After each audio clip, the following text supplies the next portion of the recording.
सोचो आप एक पेट्रोल पंप पर जाते हो, आपको दो रेट्स दिखते हैं। Regular petrol 102 rupees per litre, E85 fuel 82 rupees per litre. सबसे पहले आप यही सोचते हो इंडिया में आखिर पेट्रोल 20 रुपीज सस्ता कैसे हो गया। लेकिन यही एक ट्विस्ट है, ये कोई नॉर्मल पेट्रोल नहीं है।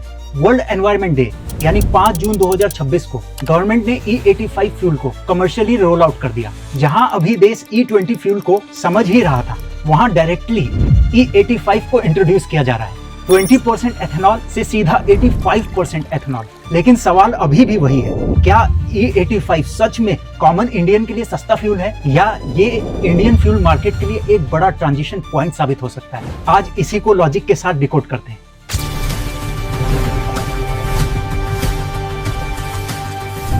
सबसे पहले देखते हैं E85 एक्चुअली है क्या। आज इंडिया में जो पेट्रोल मिल रहा है वो मोस्टली E20 है, यानी 20% एथेनॉल और 80% पेट्रोल। लेकिन E85 जैसे नाम से ही पता चल रहा है, ये एक हाई एथेनॉल फ्यूल है। इसमें रफली 80 to 85% एथेनॉल है और पेट्रोल सिर्फ 14 to 19%। अब फिर क्वेश्चन आता है, आखिर एथेनॉल को पेट्रोल में ब्लेंड क्यों किया जाता है। एथेनॉल बेसिकली एक बायोफ्यूल है, क्योंकि ये एग्रीकल्चरल क्रॉप से बनता है, इसलिए ये एक रिन्यूएबल एनर्जी सोर्स है जिसे बार बार बनाया जा सकता है। वहीं इसमें ऑक्सीजन अमाउंट भी ज्यादा होता है, जिससे फ्यूल कंबशन रिलेटिवली क्लीनर हो सकता है। और E85 के केस में गवर्नमेंट ने क्लियरली बोला है कि कन्वेंशनल पेट्रोल से 20 रुपए सस्ता होगा, ग्रीन हाउस गैस इमिशन 61% तक कम करेगा और ना के बराबर पार्टिकुलेट मैटर एमिट करेगा।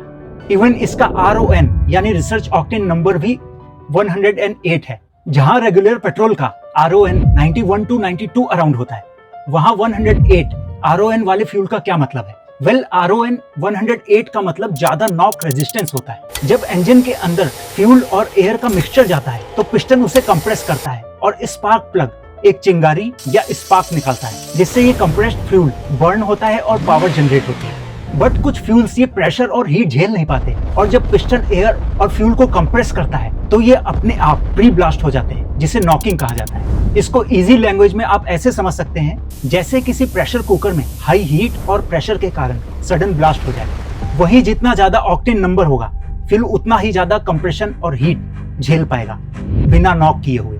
और E85 में मेजॉरिटी ऑफ फ्यूल एथेनॉल है, जिसका ऑक्टेन नंबर सिग्निफिकेंटली हाई है। अगर इंजन्स स्पेशल ट्यून्ड बनाए जाएं तो ज्यादा पावर डिलीवर कर सकते हैं। इसलिए ही गवर्नमेंट ने क्लियरली बोला कि E85 फ्लेक्स फ्यूल व्हीकल्स के लिए डिजाइन किया गया है, नॉर्मल पेट्रोल व्हीकल्स के लिए नहीं। अगर ये फ्यूल नॉर्मल व्हीकल्स के लिए नहीं है तो गवर्नमेंट इसे इतना पुश क्यों कर रही है? क्योंकि इंडिया का फ्यूल प्रॉब्लम सिर्फ पेट्रोल का प्राइस नहीं है, ये प्रॉब्लम है फॉरेन एक्सचेंज का, ऑयल इंपोर्ट डिपेंडेंस का, फार्मर इनकम का, पोल्यूशन का और एनर्जी सिक्योरिटी का। इंडिया जो फ्यूल यूज करता है उसका 85% तक इंपोर्ट ही करता है। सो हर global war, geopolitical instability, shipping disruption, सबका इफेक्ट इंडिया के फ्यूल बिल पर पड़ता है।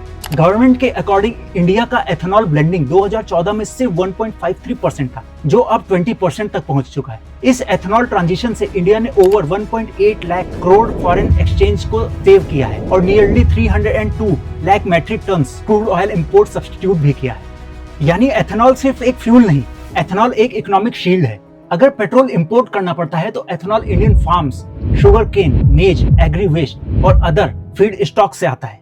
लेकिन यहीं पर सबसे बड़ा ट्विस्ट आता है, कंज्यूमर को फ्यूल प्राइस में सेविंग तो दिख रही है, बट रियल सेविंग तभी दिखेगी जब माइलेज का मैथ पास होगा। गवर्नमेंट ने E85 को nearly 20 rupees per litre cheaper price point पर लॉन्च किया है, बट फ्यूल इकोनॉमी का एक सिंपल साइंस है, क्योंकि पेट्रोल और एथेनॉल सेम एनर्जी नहीं देते। एथेनॉल का एनर्जी कंटेंट पेट्रोल से लोअर होता है, जहां प्योर पेट्रोल का energy content approximate 34 mega joule पर लीटर है। वहीं प्योर एथेनॉल यानी E100 21 to 24 mJ पर लीटर पर ही है, यानी डिफरेंस अराउंड 30 to 33% है। और इसी एनर्जी डिफरेंस के कारण E85 फ्यूल इंजन को सेम पावर ट्रांसमिशन के लिए ज्यादा फ्यूल बर्न करना पड़ेगा, जिससे गाड़ियों का माइलेज सीधा 20 to 25% तक ड्रॉप हो जाएगा। लेकिन अब ये कैलकुलेशन आपको शॉक कर देगी। अगर आपके पास एक पेट्रोल कार है जिसे पर मंथ 1500 किलोमीटर चलना है, लेट्स अज्यूम उसका माइलेज 15 किलोमीटर पर लीटर है।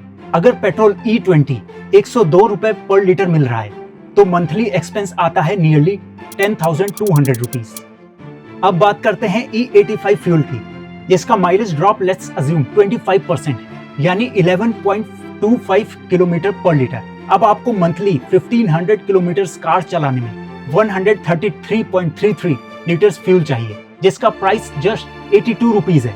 अब मंथली एक्सपेंस होगा 10,933, यानी 1500 मंथली रन्स पर नियरली 750 का ही फर्क पड़ रहा है, जो 1 किलोमीटर पर सिर्फ 50 पैसा होता है, जो बिल्कुल मैनेजेबल है। और अगर इंजन एडवांस्ड हो जाए तो ये माइलेज ड्रॉप और भी कम हो सकता है। और शायद इसलिए ही इंडिया में फ्लेक्स फ्यूल व्हीकल का इकोसिस्टम भी स्टार्ट हो रहा है। हीरो मोटोकॉर्प इंडिया की first flex fuel motorcycle launch करने जा रहा है। मारुति सुजुकी भी अपने E85 fuel compatible cars launch करने जा रही है। लेकिन दोस्तों, ये सब अभी रिपोर्ट्स पर ही है। इंडिया में ग्राउंड रियलिटी थोड़ी अलग है, जहां फूड वर्सेस फ्यूल डिबेट हमेशा से एक सीरियस कंसर्न है, क्योंकि एथेनॉल प्रोडक्शन बढ़ेगा तो रॉ मटेरियल्स भी चाहिए होंगे। शुगर केन, मेज, ब्रोकन ग्रेन्स, एग्री वेस्ट, ये सब फीड स्टॉक्स हैं।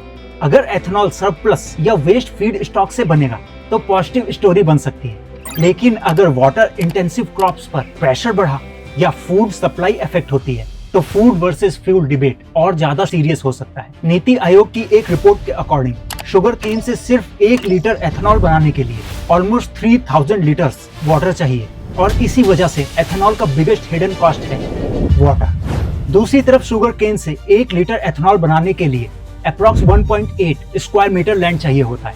अगर India per year 50 to 55 billion of litre petrol use करता है और हम सिर्फ 50 बिलियन लीटर से ही लैंड कैलकुलेट करें तो 90 लाख हेक्टेयर लैंड लगेगा एवरी ईयर। इसको अगर यूपी या राजस्थान जैसे स्टेट के टोटल एग्रीकल्चरल लैंड से कंपेयर करें तो ऑलमोस्ट 50% लैंड एरिया के इक्वल होगा। वेल, इंडिया में अभी E85 इंफ्रास्ट्रक्चर एंड इकोसिस्टम भी एक बड़ा रोड ब्लॉक है। गवर्नमेंट ने अभी दिल्ली एंड मुंबई और कुछ बड़े सिटीज में सिर्फ 48 आउटलेट्स पर ही E85 फ्यूल को रोल आउट किया है, जो नेक्स्ट ईयर तक 5000 आउटलेट्स करने का प्लान है। वैसे इंडिया दुनिया का पहला कंट्री भी नहीं है जो ये एक्सपेरिमेंट कर रहा है। ब्राजील ने 1970 के ऑयल क्राइसिस के बाद से ही शुगर केन बेस्ड एथेनॉल पर स्विच करना शुरू कर दिया था। आज वहाँ 80% से ज्यादा फ्लेक्स्ड फ्यूल व्हीकल्स हैं। दूसरी तरफ यूएसए, स्वीडन जैसे कंट्रीज में भी डेकेड्स से FFV यूज किए जा रहे हैं।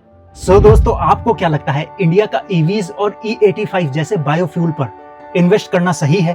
Please drop your thoughts in comment section. That's all for this video. I will see you next one with a new perspective. Thank you.